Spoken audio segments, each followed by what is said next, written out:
All right, looks like we're good to go. So thank you very much for coming to our panel. This is the Brony Health Group. We're here to talk about just health and wellness in general. So kind of got this group started, or sort of what's left of the group.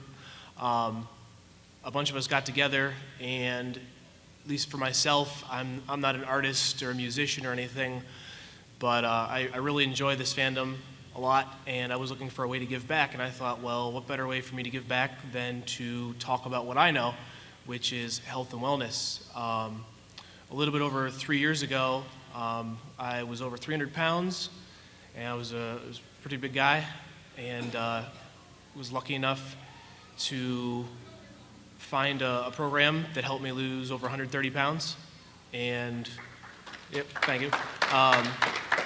With the help of this fine person here, who is my health coach and also my mother.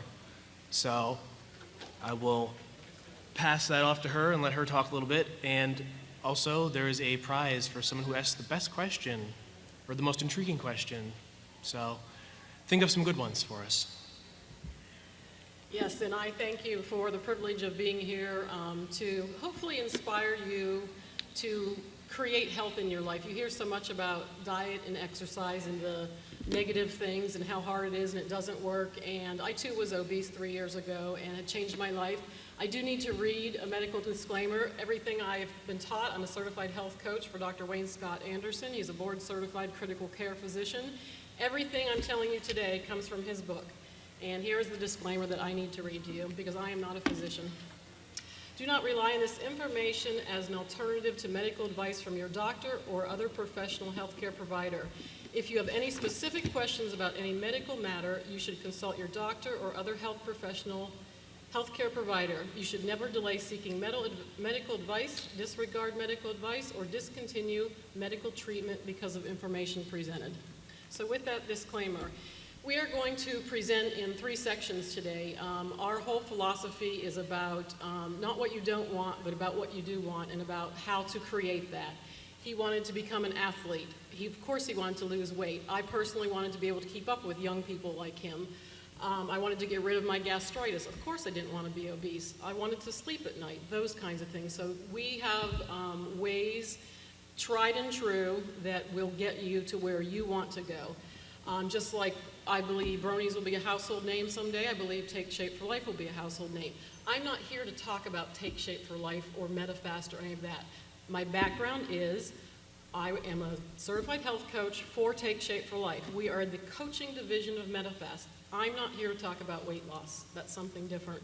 And I think our thought process with this panel is stuff that we can impart to you that you can take away, and it should be easy stuff. Right. Like sleeping and just stuff like that. Things you can take away and start doing right away. So both demystify some things that you might not currently know, or dispel some myths about, and this isn't all about diet and exercise either. Again, these are empowering things that you can do as you walk out here today. So we're going to start with sleep, and I'm going to do a little study. I'm going to ask you 12 questions and just kind of tick off on your fingers how many of these you say yes to. And don't base it on how you feel in this moment, because I know you've all been having a lot of fun. And not getting a lot of sleep. I saw him this morning, I'm like, what is with you? You look different. He lives in Wyoming, I live in Virginia, and he's like, I'm tired. So don't base this on how you feel today. In general, do you wake up tired in the morning? Do you need a nap in the afternoon? Do you fall asleep watching TV? Do you have frequent small accidents at home or large ones on the road? Do you have trouble focusing on the job? Do you find yourself sleepy after lunch? Do you feel irritable or depressed most of the time? Oh, your Brony's probably not. Do you feel like you're not getting anything done? Do you drink alcohol to get to sleep? Do you drink several cups of coffee or energy drinks to stay awake? Have difficulty falling asleep? Have difficulty staying asleep? So how many people said yes to 3 or more? How many people had less than 3? Awesome. So they can maybe chirp in at the end of what works for them. So getting too little sleep, first I'll tell you the quick downside to that, but then again, easy ways to fix some of that. of course, messes with your hormonal system. The reason people who get not enough sleep are often depressed or anxious, your neurotransmitters, dopamine and serotonin, don't have a chance to be replenished. If you do not get enough sleep, your body produces leptin, too much leptin, which is a substance that tells you to stop eating. Less leptin, and instead it produces more ghrelin, which increases appetite. Did I say that right? Yep. You're making me nervous. Let's see. You need sleep in order for your organs to be restored, for your immune system to be recharged. And these aren't simple little things. I actually think the habit of sleep is, well, it's probably the most important one to me. My friends give me a hard time about going to bed at 10 o'clock, but that's what I choose to do. And again, I can keep up with the young people. What else do I want to say about sleep? Our doctor believes that 70% of this sleep-deprived world that we live in does have to do with the disconnect from the way our bodies were designed. We have electricity. We have electronic leashes. Just have access to so much that we can do all night long. So here are some easy suggestions. It might be a little challenging. Again, our whole program is about what you choose to do. So I was working with a client the other day who is totally stressed out, doesn't get enough sleep. I said, are you willing to not fall asleep with the TV on? She said, no. It's okay, her choice. I said, are you willing to put your phone away for a couple hours before bed? Those are the kinds of things that I help people. It's all about them, empowering them. But nonetheless, the reason we suggest that you put your electronics away, I'm not talking about TV, just electronics, 2 hours before you go to bed. Study after study now is showing that truly radiation does come from our cell phones, and you can imagine things that could happen from that, but the one is they're showing that it definitely disrupts your sleep. So if you can be willing to, it's hard, you might have to get an old-fashioned alarm clock or something, even put it in a different room. That's one thing you can do. You can, our doctor suggests 30 minutes before you go to bed, turn off the TV. Not go straight to bed, just chill, meditate, Read a book. I mean, I'd read every night religiously. I can't remember the last time I've not read a book, but that's how I've always wound down my entire life, just because the electronics, like it stimulates you kind of, especially if I love the game, so it's like you get into it and your blood's pumping and everything, but so when you go to sleep, try to just stop and do that. It's hard. If you happen to drink alcohol in order to go to sleep, or just if you drink alcohol in general, again, our doctor permits, if you don't have an issue with it, 4 or 5 ounces a day for a woman, 8 or 10 ounces for a man. But if you drink that prior to going to bed, a lot of people think that alcohol is a depressant, and actually it may make you sleepy at first. But once the alcohol is metabolized, it's actually a stimulant, and that's why people sometimes fall asleep easily, but then they're not sleeping well. So all these little things that people do, they don't realize are contributing to, not sleeping well. Perhaps you've heard of the simple things like paint your bedroom a pastel color, versus the bright yellow and red that you would see, such as on McDonald's arches. That's all. There's a reason that McDonald's, Burger King, Wendy's, colors. Yellow and red stimulate, awareness, appetite, and of course they want you to eat because of their business. If you get less than 6 hours sleep a night, your chance of a fatal heart attack increases by 40%. So that's reason right there to get some sleep. And also there's a substance in your body, it's an inflammatory marker. If you're constantly sleep deprived, it's called your C-reactive protein level. Again, that's a substance in your blood that contributes to cardiovascular disease. So often people don't link things like sleep to heart disease, but it's all linked. And these are things that we can easily do if we choose to do them. So any quick questions about sleep? Just like 1 or 2. We're going to have a Q&A at the end, but if there's anything right while we're on sleep, I'll take 1, 2, maybe 3 questions. I don't really have a problem falling asleep. The problem is getting to the point where I fall asleep.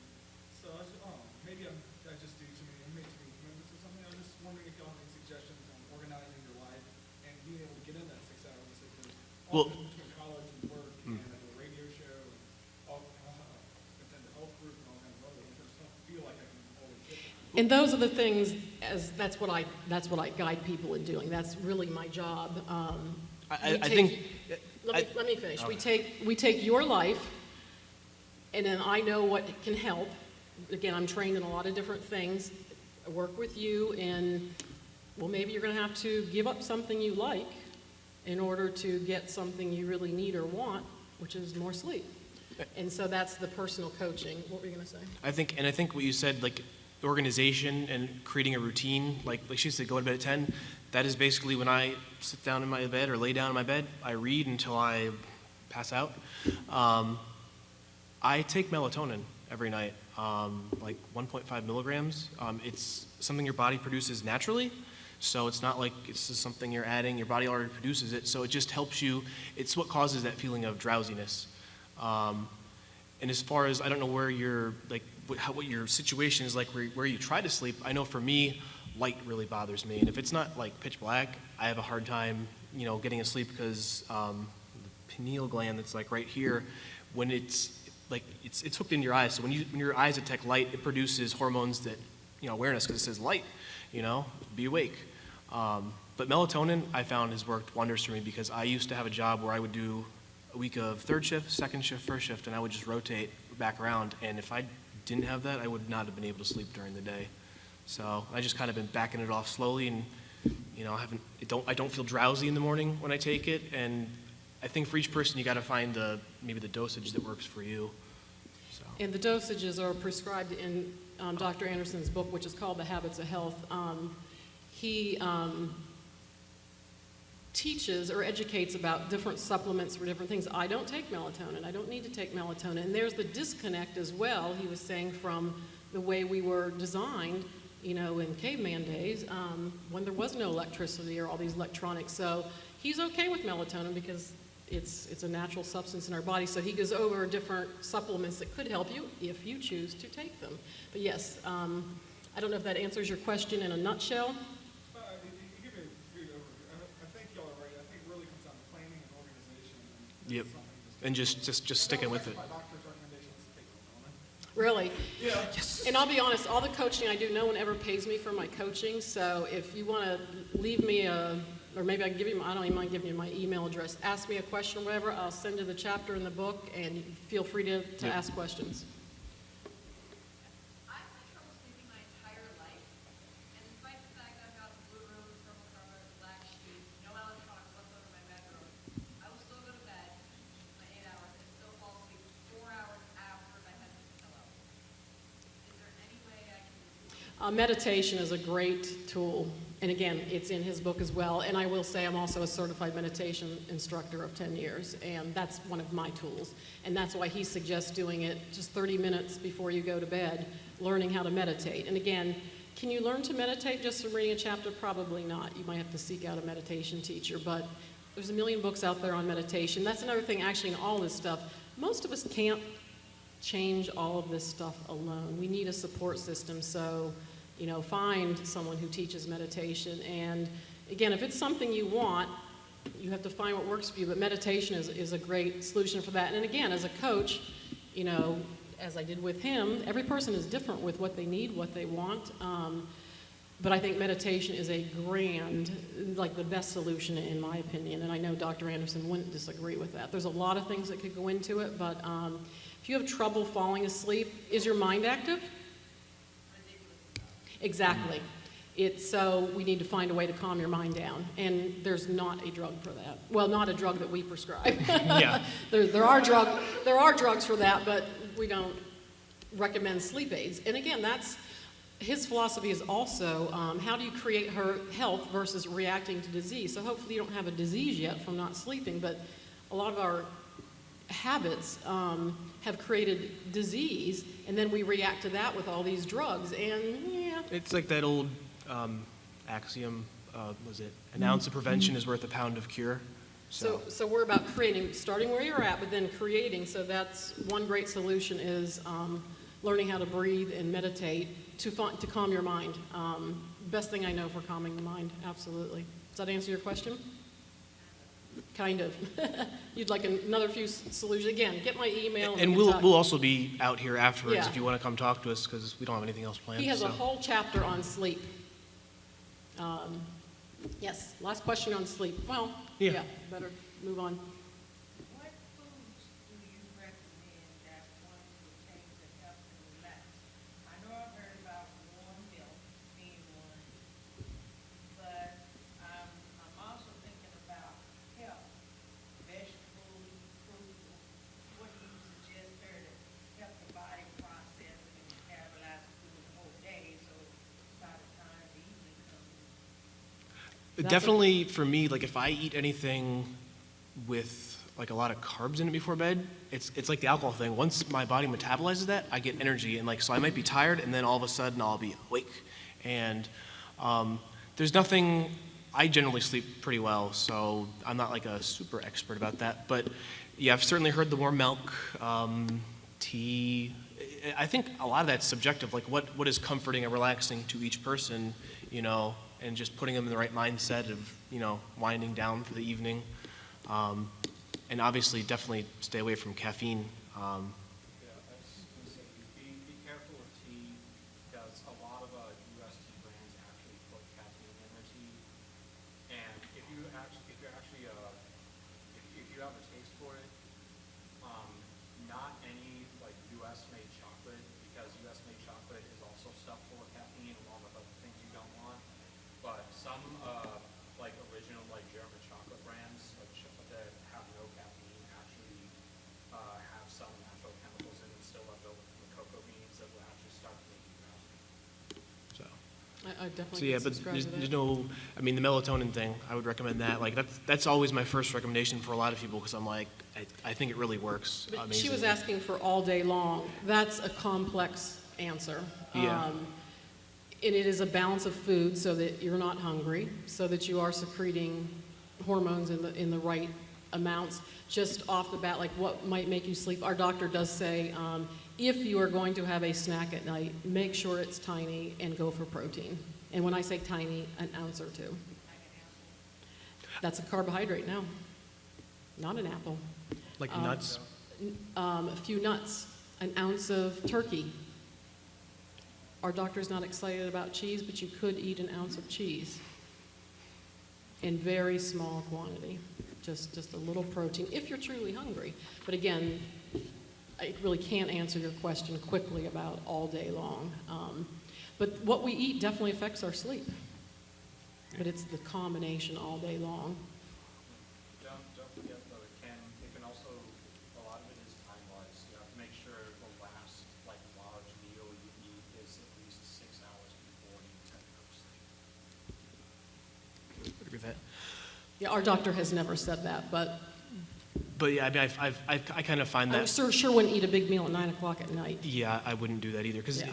I don't know that would necessarily affect. I found when I've done that, it affects the quality of my sleep. I Yes. still fall asleep, but I wake up in the morning and I just feel blah, Well, your body's going towards digestion, an rather active than process. repairing itself. Right, right. So- Okay, we're going to move on from sleep. If we have further sleep questions, we'll try to catch them at the end or afterwards. So we're going to move on to healthy movement. Remember, it's healthy sleep, healthy movement, healthy eating. And the one thing I want to say about exercise, which was news to me, obviously exercise is great. It's great for our musculoskeletal system. It is helpful in making us feel better, making us sleep, all of that kind of thing. But exercise for weight loss simply is not effective. And here's the science. It's math, actually. It's probably science too, but it's really just math. Yes. So let's see if I can get this. If not, he'll back me up. He's the mathematician. So if you simply eat an extra 100 calories a day, that's not even a candy bar anymore, over the course of a year, it can be a bagel, it can be a soda, anything. And most of us, first of all, 2/3 of Americans are overweight. I'm still overweight, but I've kept 40 pounds off for 3 years, and I'm really healthy, so I'm on my way. And it has been well, that's beside the point. So if you do this extra 100 calories a day, times 365 days a year, 36,500 calories a year extra that you don't need. It's your body's designed to store the extra calories as fat. So even if your body only stored half of that, that's 5 pounds a year, which ironically, I gained 50 pounds over 10 years. When I was preparing this, I thought, well, isn't that fascinating? I knew the time period I gained this weight, and sure enough, it was 5 pounds a year. What people don't realize, it takes 33.8 miles, if you were to run, to burn a pound of fat. If you ever look at the little meters on your treadmills or whatever, it's 200 or 300 calories.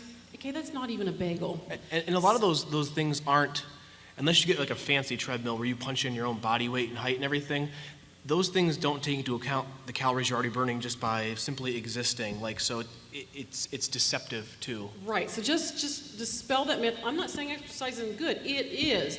But we have a couple things we want to say about movement. So of course we use exercise, but just don't want you to think that burning more at the gym, because actually our doctor believes in 30 to 45 minutes most days, but he doesn't believe in high intensity. He believes in doing whatever you can do pretty much the rest of your life, whatever interests you. But back to the math. So since most of us, and again these are statistics, have at least 30 pounds of extra fat, if you do the math, if it takes 33.8, if you were running 33.8 miles, you would have to run over 1,000 miles or 40 marathons to lose 30 pounds. So again, that's science and that is math. And So- I don't think any of us have the time to run that much. Right. It's just a quote I heard that rang with me in the health group, is that you can't outrun your fork. You can't outrun your fork. So That's good. let's continue on with Write that healthy movement. Here's one thing that we believe in, and again, this is all stuff you can do on the run, so to speak. He's going to cover more the healthy movement. So, and I will also say one tool that I've used, which is on, if you type in, I believe the forum page is still there. I don't think the website is there anymore, unfortunately. Like the Brony Health Group forums, there is a spreadsheet which you can punch in your height and your weight, your activity level, and it's a guide only, I would say, because every person is a little bit different. And it will say, like, if you're this height, weight, and you are this active, you should eat this many calories a day to maintain where you're at. And I use that as my guide. So like I punch in all my stuff and I go, okay, and then I take 500 calories off that because I would rather be safe than sorry. And it's worked for 3 years, so I would recommend it. Like she said, you can't exercise off the pounds. The two biggest ways, I guess the biggest way is just to control what you eat. And I love to eat and cook, and I do everything from scratch because it's just what I enjoy. That's how I got to be over 300 pounds. That is how I got to be over 300 pounds. Too much ice cream. Homemade, by the way. Homemade. I make my vanilla extract from scratch and everything. So controlling your calorie intake and using that, like the spreadsheet as a guide. So I want to say, if I remember correctly, I think I eat like 28 or 3,000 calories a day, something like that, which most people go, how do you do that?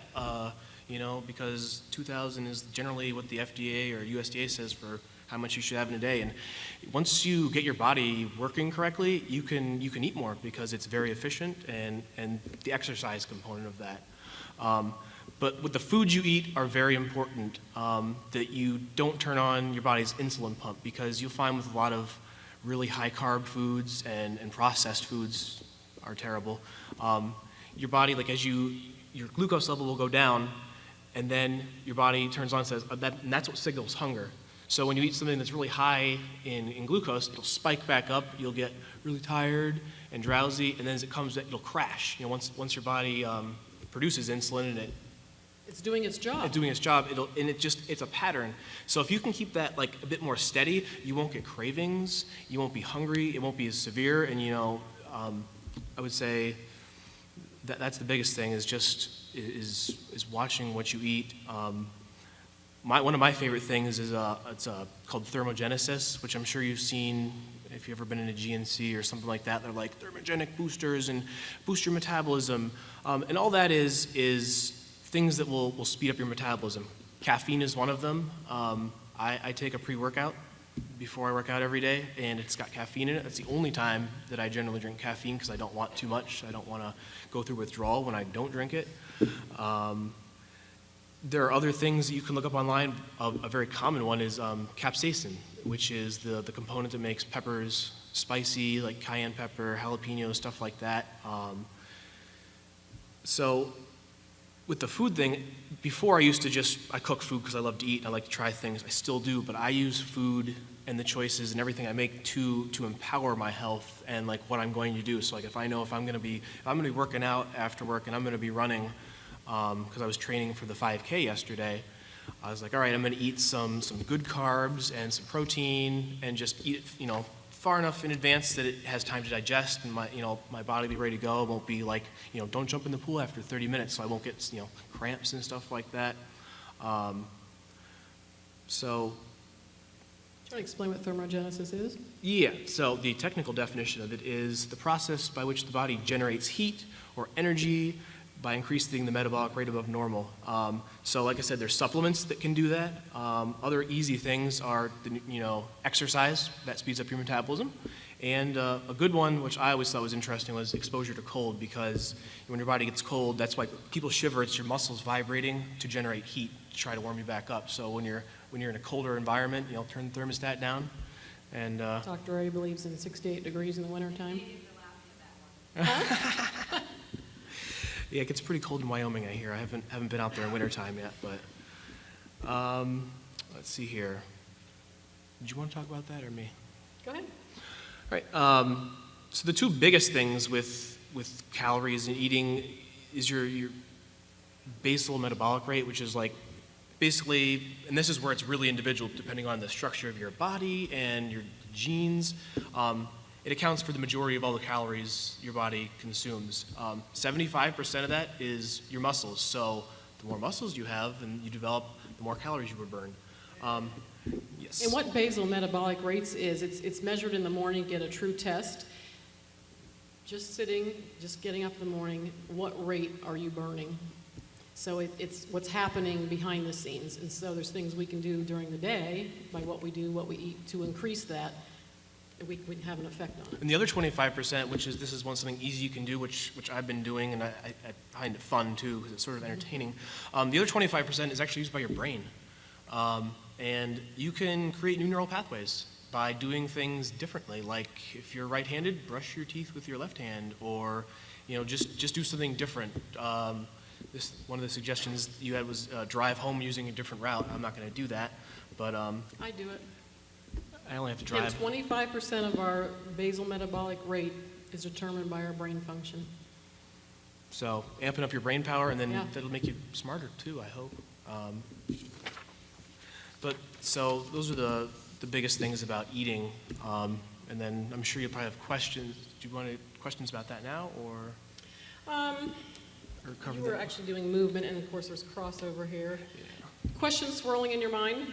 Again, just a few quick ones, then we'll do our last section, then we can have as many questions as possible. I've been doing yoga to try to exercise, and also been trying to get rid of push-ups, like push-ups, crunches, and squats. But two questions. One is that I've heard that it's possible to injure yourself with push-ups, like throw out a shoulder kind of thing if you don't wrong. Of course, and that's where, like, I'm not a personal trainer. That is actually true. I would send you to a personal trainer who's educated in I mean, that. I work out pretty much religiously every day, except here. Definitely warming up is important because 4 years ago, I tore my rotator cuff, and it took me a year for it to be where I felt decent enough. But even every once in a while, like when I'm doing stuff like push-ups, I can feel it, and I just have to take a breath and go, just give it a second, and then it's like, okay, I'm good. Or I've had times where I'm just like, nope, done, because I don't want to hurt myself. You said you were 300 pounds? When I started the weight loss thing, I didn't actually, they're like, step on the scale, take a picture, and I had that nagging feeling in the back of my mind, like, too good to be true, so I didn't want to get my hopes up. He knew he was over 300 and didn't want I knew I was over 300 pounds, and I got down to like 170, 70-ish. I asked because I'm going down. I was 300 for a bit of a power lifter, but I've never been able to do a pull-up in my life. I was wondering if breathing over 300, when were you, Huh. when did you become able to do that? How did you get to that point? I lost all the weight, and I remember even then, at first, I'm trying to remember if I was at the gym with you actually at Fitness Fusion with Chris, and I was Personal just trainer? like, I was just like, oh, I wonder if I can do a pull-up now, and I could do like one or two, and I was like, I'd never ever, even because I wasn't big all my life, I was very skinny and underweight until high school until I learned how to cook, and then, yeah, I know, right? So I'd still never been able to do a pull-up, and then I just did one or two, and that's just a practice thing. Like you do them until you can. At some point, you just realize you can do it, and then if you can only do like one or two, just do one or two a day, and eventually you'll build up those muscles. And like I'll just Google things online, like okay, if you're doing a pull-up, you're using your back muscles and your trapezius and stuff like that. So if you can't do a pull-up, find other exercises that work those muscles until you build up enough strength that you can do those, because those are my favorite exercises, like combinations, like push-ups and pull-ups. You use your body weight, which is good for you. And because I don't lift like super heavy weights, because I've seen and read enough stuff that like people that lifting those 100-pound dumbbells and stuff like that, they have a lot of joint issues later in life, because that's a lot of stress on your body. So I just I'm like, if the body weight's good enough, good for me. Well, let me go back to definitely ask a personal trainer. He chose to do his stuff on his own without one. That was not the advice of his certified health coach, but it's worked for him. Yeah, I wanted to say that if you actually can't do push-ups, you can work out the pose with chin-ups. It's actually a very nice, slow progression. Sort of like combine chin-ups until you can do like one pull-up and do more chin-ups, heavier pull-up, and so. So this is a pull-up, and this is a chin-up. So And also in the back of his book, just for the average population, again, Dr. A's system is for everyone. He has exercises in the back of the book. The only thing you would ever need, I truly believe, is in this book. I mean, it's a comprehensive, covers everything. I You don't scoffed. have to- I laughed, and when she was like, "Read the book, read the book, read the book," and I'm like, "No, I'm good. And then I read it, and I was like, "This is amazing," because I'm very scientific. I like Twilight for that reason. But there's everything he does is backed up. It's got citations and peer-reviewed research. So it's not like, oh, I make this claim and like, what's your proof? It's like you can go look at the article and go, oh, this is real, which is awesome. And the reason he started this is because as a medical physician, he found that his medications, I have a quote here, that not a one of them worked for Radiant Health, so he started studying intervention with nutrition. And that's how he got onto this, and then left the hospital scene and has now been doing Take Shape for Life for 12 years. This is the last movement one we're going to take her in this area, and then hopefully we can catch you all at the end. We'll be here as long as we need to be, and maybe outside. It can be anything. We were technically in the movement section. But ask away. You probably got this before, but what are your thoughts on energy drinks like Red Bull and so on? Rat poison, sorry. There's not a redeeming quality in those energy drinks. And just now, as offered a free Monster drink outside, I used to be a foodie and an addict myself. And it was really hard to say no to it because it's in a pretty new color. The can's different. There's gold on it. It's like, oh, Monster. It's not so much that it's like the vitamins that are in it. It's the other stuff that comes with it, Right. either the sugar or if it's non-calorie, it's even non-nutritive sweetener like aspartame, which causes cancer. Right. And I hate the taste of it, so I wouldn't drink it I anyway. love the taste of it. Our doctor, though, doesn't have a problem with caffeine if you're not sensitive, up to 300 milligrams a day. Caffeine has a half-life of 6 hours, so for most people it's got to be cut off at 4, but I just read a study the other day that said some people are sensitive 10 to 12 hours. And it's like, well, I know people like that, so it must be true, so really, really watch your caffeine. So, You said you go high on caffeine? Well, you're one of those that I just read the study about. So you really have to watch that. Yeah. All right, let's move on to healthy eating. that was what I did. What's that? I did that. Let's move on to healthy eating. You kind of did movement and Yeah, that's eating true. together. Okay, I'll give you that. It's all good. We're bronies. So our two biggest principles, which he has talked about, turning off the insulin pump and controlling your, he already did that. Let's move on to, let's see, some real quick like just healthy habits, again, things you can take with you, you can remember. Some of them you've probably kind of heard, but again, I can tell you that they work. Exactly. So Yes. tell me what you know about water. Water's awesome. Check. It's the best hydration because of the wall. Check. And you should have about a liter and a half a day, including the moisture content of your food. Well, I didn't hear the last thing you said about. Including moisture content. Yes, because there's water in the food you eat. Right. So you've all heard the basic 64 ounces, and everything she said is true, of course. We say 64 ounces is the minimum if half of your body weight, we say drink half of your body weight in ounces. Not only that, if you exercise, you have to add on another 8 ounces for every 15 minutes of exercise or movement. Most people are not getting enough water, quite frankly. And an easy way, what I do to get the water, because I just would forget or whatever, is every meal, before the meal, I fill this up, 16 ounces. I drink it with every meal, and I eat 4 or 5 times a day, something like that. So right there is 80 ounces of water. And then I drink water when we're working out. Don't really keep track of that too much. Water is also free. So, and if you have a water bottle, you're not putting plastic in the dump, which is awesome too.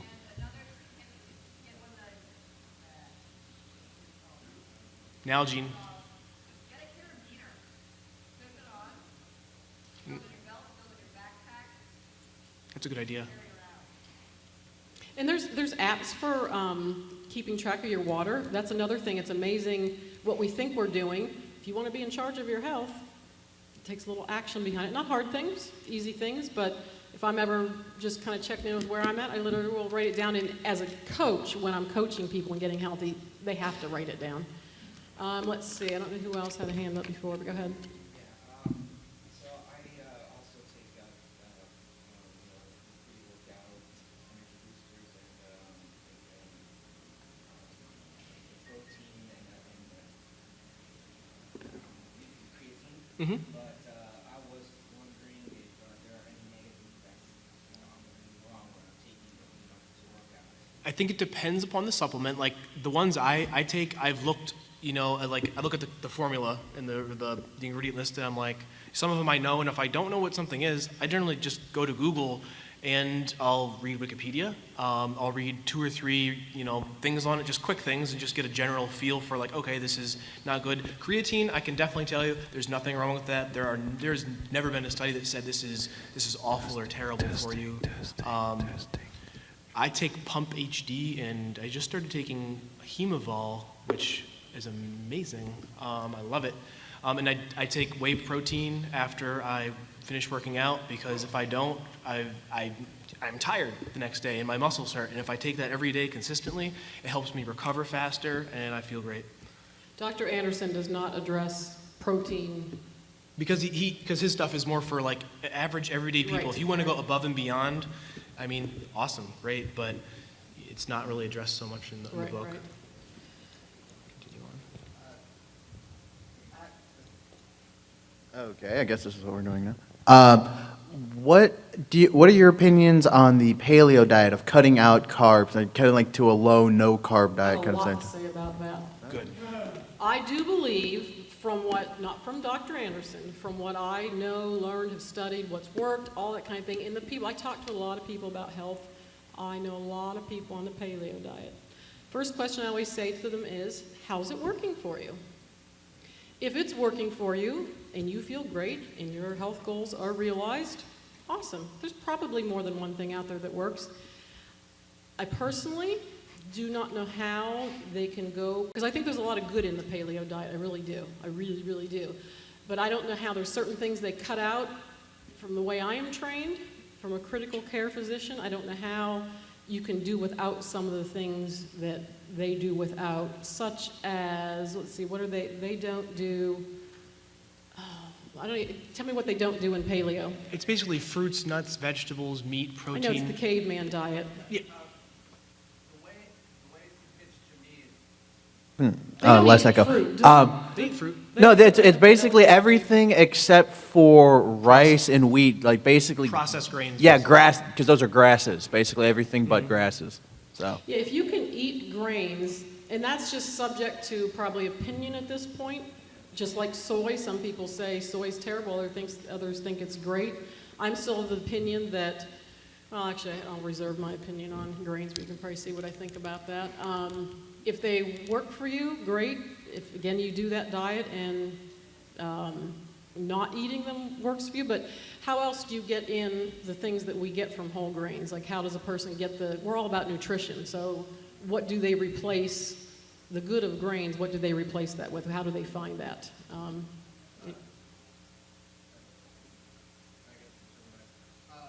are the good of grains? And I'm not asking this as a challenge, but I only know chemically of the carbohydrates and maybe iron.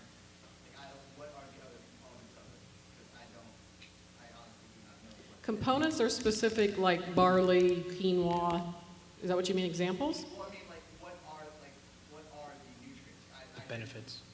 Like you're saying, like what, I don't eat a lot of carbs at all. I mean, I love them because I love food, but I know how they make me feel when I eat them. And like if I eat pasta or something like that, I generally don't feel super good, or as well as I would if I had, grilled chicken or something.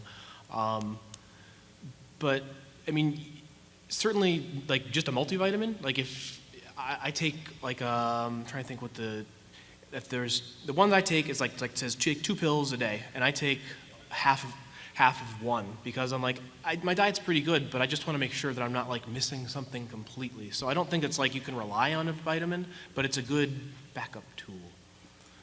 But yeah, I mean, I would say there's probably just the whole grain aspect of it, just some of the fiber and stuff like that, which you could get from vegetables. I was going to say, 55% of our diet actually needs to be made up of carbohydrates, but it's what type?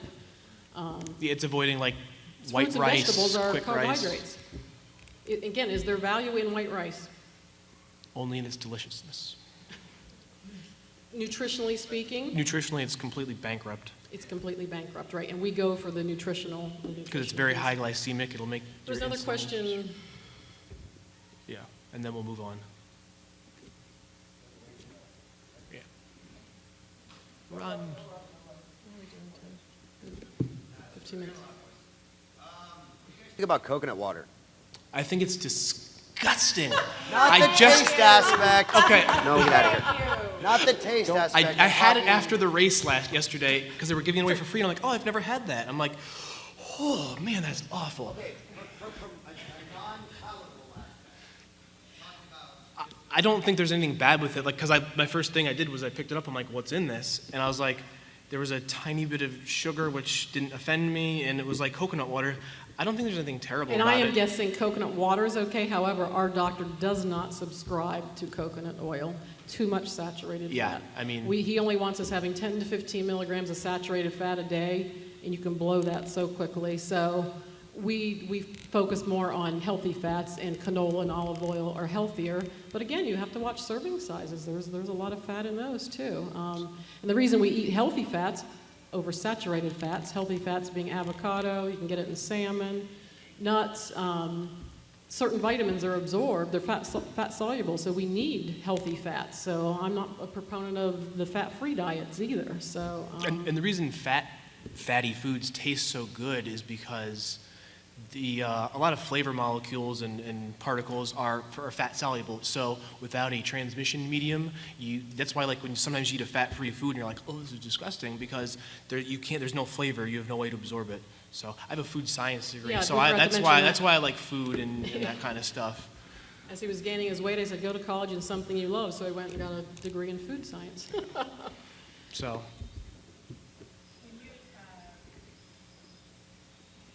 There's this thing on the web called 100-Day Pledge, real food. And on this pledge, you can eat what you want to eat, but it has to be made from scratch. amen. Like bread, and for sugar, you can't have anything but honey or maple syrup, because they said that's the least processed sugar. And there's value in that. I don't subscribe to any 100-day anything. The perspective I come from is, what do you want? What do you call healthy? How do you create it? If it's something you're going to do for 100 days, I'm not quite sure what the value of that would be. A lot of people use those techniques for losing weight. It's often the first phase with people, but that's not really what we're about. It's not just that. It's about creating health. Well, what I was wanting to know is doing something like that, I know this is each person as their own, but if you're making those changes, getting all processed, because that's the main goal that they're saying to remove all Yep. processed. I agree with that. Natural. How would that affect you, let's say you're on high blood pressure medication? It would probably, Or diabetes medication. Well, anytime you change anything in your diet, right to the doctor. We advise every person that I work with immediately. We have a primary care physician letter to tell them for those things to be monitored, because often the blood pressure comes down right away when you make changes and like that. that was the first thing I was Yeah. going to say is that, sodium is added very heavily to processed foods because it's a flavor enhancer. So it makes everything taste better. And, if they can sneak it in there and hide it in there and makes things taste better, woohoo, good for them. So definitely your blood pressure would be affected. I know, Could be affected. I'm going to say definitely, but talk to your doctor. It's one of those things, like, you'll probably feel better too. And I know what you're saying, it's like they just want to get people, like, it's just to try to get people started, like, doing more for themselves. Like, because some people, I imagine, probably just can't do everything from scratch. I mean, I know it's not practical. I mean, the best way to do that kind of stuff is to plan. Like, all right, this week, when I go up the weekend, it's like, all right, I have to work Monday through Friday. What can I do to get myself ready so that, I can set myself up for good choices of eating, so I don't wait till the last second, and then I'm like, oh, I'm so hungry, I'm going to go eat Chinese food or something like that. So I always have stuff with me. Like, my bag is full of these little healthy bar things that I use to lose the weight, and I still eat them because they taste like candy bars, but they're healthy, so it's a bonus. May I put you on the spot and ask you a question? Why, and this is intentional, we're all about changing the underlying structure and knowing your why. So maybe you're not even saying, maybe your question, maybe I'm not addressing your question. Why would you want to incorporate whole foods for 100 days? Well, I'll just be upfront. I'm struggling with diabetes and high blood pressure. And I don't want to take medicine. I feel like taking medicine keeps me in bondage. And I got this thing about corporate greed, pharmaceutical companies and putting extra stuff in my body, causing side effects, making me take other pills, which is going to bring on side effects. Then I got to keep taking these pills, and I'm not, and there's nothing that's there to cure. Right, so that's what you don't want. What do you want? I want to feel healthy. I want to wake up feeling energetic, feeling good. When I did do it, I can think better. I can Yes, think that's- more clear And that comes back to that. and I don't have to deal with headaches. I don't have to deal with fatigue. So that's changing your underlying structure. You want to feel good. You're not trying to lose weight. You're not necessarily trying to get rid of your blood pressure. Those are byproducts. That's the orientation we try to get people into. It's way more exciting to create something than, oh my gosh, I have to. And that's what you're saying, like, taking all the pills, medication, that's reacting to the disease rather than, like, creating the health. And because, when I was bigger, I was on high blood pressure medication, and I have ADHD, and I used to take medication for that as well. And I remember my second year of college, I just said, I'm just done taking this stuff. Don't do this, though. I don't recommend just going cold turkey, because that probably is a bad idea. I did it, and I could see my GPA go. But I definitely felt, I know what you're talking about when you're not taking that stuff, you feel, at least for the ADHD medication, I felt like not a zombie. I felt like more alive, more myself. And yeah, when you start taking all kinds of different supplements and they start interacting with each other, it's a vicious cycle. And at some point you just have to, And again, that quote I was talking about, this is straight from Dr. A. Nutritional intervention is a more powerful medicine than any pharmaceutical, and it's the very basis of health. Because in those 20 years as a critical care physician, I never saw one of my medications create radiant health. That's 20 years of experience.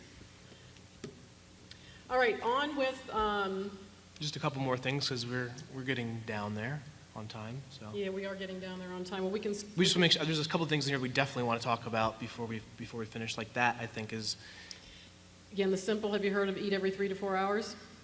That also keeps the insulin pump more Yep. balanced. And the reason people get diabetes is because when they keep making that insulin pump work so hard, you wreck your pancreas. That's what diabetes is. It can no longer produce insulin. I call it grazing. Yes. yep, mhm. And again, how were our bodies in the past? When you saw food, you, And a different form of grazing is you don't want more than a handful in that meal every 2 to 3 hours, like an apple. well, now our doctor would say that would qualify for snacks. We are very specific with the 9-inch plate, half of it fruits and vegetables, even though there's even details in there. We don't eat more than 2 fruits a day. A quarter of the plate starch, complex carbohydrates, a quarter of the plate protein. We do that 3 times a day. We eat snacks 2 or 3 times a day, like she said. It's basically bouncing back and forth between a meal and a snack. But I mean, it comes back to whatever works for you. Like, I mean, I get up in the morning and I don't have my first, eating breakfast is very important. Like, eat it because it starts your metabolism, it wakes you up, gives you energy. And I don't really have a big meal until I come home from after work because I'm just too busy. So he would have to do the every 3 And hours. I but- eat every 2 to 3 hours, and I just have a bar, an apple. I make these delicious homemade quinoa power bars that you gave me the recipe for that are amazing. What's that? Dr. A's Habits of Health. Yeah, and if you want, we can show it to you if you want to come up He's fondly afterwards. referred to as Dr. A. That's what Yeah. we call him. And actually, he lives in Annapolis, Maryland, so you may be hearing more about him. Anything else we have to... Since we only have 5 minutes left, we will just go to questions for the last 5 minutes. There's a few more things I was going to give you, but we're not going to have time, so we'll save that for next year. It's 8 minutes. If we can have the mic now, because I don't think other people can hear the questions. Yeah, that's true. I mean, I can hear fine. You can but- line up just for 5 minutes here, and, yeah.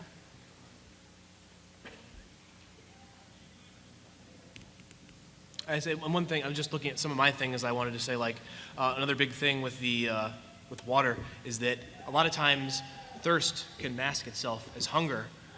So if you think you're hungry and you're like, I don't know if I should be hungry or not, drink 8 ounces or 16 ounces of water and wait 15 or 20 minutes and see if the feeling goes away. And sometimes it just will. Go ahead. I'm backtracking to the healthy movement one. What's your opinion on that study that found dynamic stretching instead of static stretching before the workout reduces the risk of straining yourself? Because my coach always made us do static stretching before the workout, and I always hated it. And when that study got published saying you're more likely to hurt yourself with static stretching instead of dynamic, I stapled it to her desk. Our doctor doesn't address that, but I believe in... I don't know if I read... ostracized for this. Jillian Michaels subscribes to what you're saying, and I'm a Jillian Michaels fan. I've done both. I've never hurt myself stretching, so I can't really speak to that.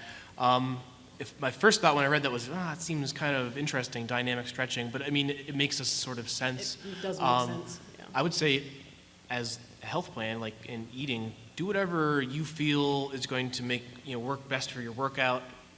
I mean, Stretching's more important after, though. yeah, like I go. Unless you have a specific problem, like if you're a runner and you have a specific problem, of course you need to stretch. Like what I before, do- But you do have to watch the dynamic. I versus do. static. I guess I do static stretching a little bit, and then I will run a mile on the track, and then I will go work out afterwards. I use that as my warm up basically, and then I just stretch on my way over and back. And Don't stretch as far in the beginning. yeah, and that's the thing is like don't like, and I think that's why they say people hurt themselves static stretching because they try to go like all the way, but it's like your muscles need to warm up. So it's not like you just want to like bend your leg up behind your head and stretch your quad. It's like a little bit at a time because you can hurt yourself. What do you guys think about different diet styles for like different workouts? Like for me, because I do a lot of weightlifting, I eat a lot more protein, Absolutely. I eat a lot more saturated fat because I can afford to, because I'm burning the extra calories and I'm doing the extra weightlifting, and I cut out carbs completely. I sort of do like a modified version of the paleo diet. I don't go like religiously like some people do. I still eat dairy and I still do all that kind of stuff. I'm just wondering, like because what I found is that if you're bulking and you're trying to actually get muscle size, you want to Eat more focus more. calories. Yes, more calories And and protein. protein. You Yes. want most of those to be protein, but if you're trying to slim down and you're trying to actually lose more body fat, Then you, I mean, like as far as that, like I pretty much do the same stuff every day. Like I'll eat some carbs before a workout to give myself the, you know, so I can burn something while I'm working out because your body burns glucose and that's carbs. And then afterwards, like immediately afterwards, I drink my protein shake. And one thing I read, which I found interesting, which I started doing now, is it's like they said have a little bit of carbs after your workout because you've depleted all your glucose, so you want to give yourself something really quick just to get your metabolism back and going. But you're definitely eating So protein. what's your question? when it comes to things like salt, because I've been in the Army for 5 years, and what they tell us is like when you black out and you start to get like really bad muscle cramps, that's a salt Electrolytes, depletion because potassium. as you're sweating, the salt is leaving your body. So a tactic that we use is you just take like a salt packet or something that's, you know, don't eat a pound of it, but just a little something to replenish that. I'm just wondering if there's any actual truth behind that. I think so because if you look at Gatorade, I mean that was designed Too much you know, sugar. Exactly. So I mean, it's basically replacing electrolytes, and there are other places to get electrolytes from. I mean, salt's a common one, and you know I would take into account how much salt you eat in a day. Like I don't 2,300 milligrams. I don't really eat a No. lot of salt in the Yeah, day, you so don't it's do like 2,300? you know. It really depends. I mean, like if I'm really being active and I'm working out twice a day, I'll kind of up it up a little bit. I really don't count, really, like for protein and stuff, I don't count, I just eat a lot of it. I don't, it's, you know, it's like that famous, so how many grams of protein do you eat? All of them? Like I don't count how many I eat. And I but- don't either. Yeah, because to me, when you put a number on how many grams or milligrams you have to eat, it makes it harder for the average person to do it because they Yes, think, oh, I geez, now agree. it's a math equation. Yes. So. We have this acronym, it's called Be Slim, and the M in that is monitor, and we're never to get more than 5 pounds above our goal, so it is different for everyone. So we monitor once a week, we weigh in. We do not, even though we know how many calories we need, like I don't track my calories, Yeah. I never have. I mean, No. I pretty much, eventually, once you've done it enough, you just kind of know, like, I know how much I've eaten in a day, and monitoring is the biggest thing. I step on the scale and I go, where am I at, you know? I've heard a study that to actually like weigh yourself that often, for a lot of people, it's counterproductive because it kind of messes with their head a little bit. Well, once a week is what our doctor says, and I just did my own test because I would be more tempted to get on more often, more than once a week. So I got rid of my scale. For the first time in 3 years, I gained 5 pounds. So I'm going to stick with what the doctor says, weighing once a week. Thanks a lot, guys.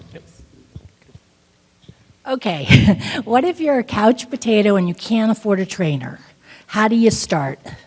This book, absolutely, hands down, because he wants everyone to be able to do this if you can't afford a trainer. He doesn't even think you have to have a trainer. I just went to past, he went to my trainer once or twice, he's never had a trainer. No. For the past year and a half, I've not had a trainer. I did just start back because it's one of my choices. I actually like to have a trainer, just once a week. But there's so many things you can do in that book. And what's the name of the book, and can you get it on Kindle? Do you know? You can get it on Amazon, so you might be able to get it on Kindle. What's the name again? You can come look at Dr. Anderson, Dr. A's Habits of Health. Yeah. Just real quick, I wanted to first say thank you so much for having a health forum here at BronyCon. I really do appreciate it. It's very different and interesting, a change of pace. You've touched on a little bit about the protein aspect of things. With organizations like the American Cancer Society, American Diabetes Association, and American Heart Society, all directly relating their prospective diseases to consumption of meat and dairy products, is that something that you consider when eating protein, maybe getting more plant-based proteins and plant-based diets, as opposed to red meats that have been linked to diseases? If you can do that, I would say absolutely. I don't eat red meat because, number one, it's more expensive, and More number two, saturated fat. it's got more saturated fat. It's not as healthy, and as far as pork, it's not as digestible as other proteins. I mean, yeah, if you can do that, the thing is you gotta watch, like with plant and vegetable stuff, is like, well, quinoa is technically a seed, it's not really a grain, but stuff like that, you gotta watch the carb part of that too. And a couple of things about Yeah, we gotta wrap it up. So Will will be outside, so definitely come and talk to us. Thank you. Yeah, they're done. I'm sorry. Are we done? Yes, I think we're done. So thank you very much for coming, and we'll be outside. So come and talk to us.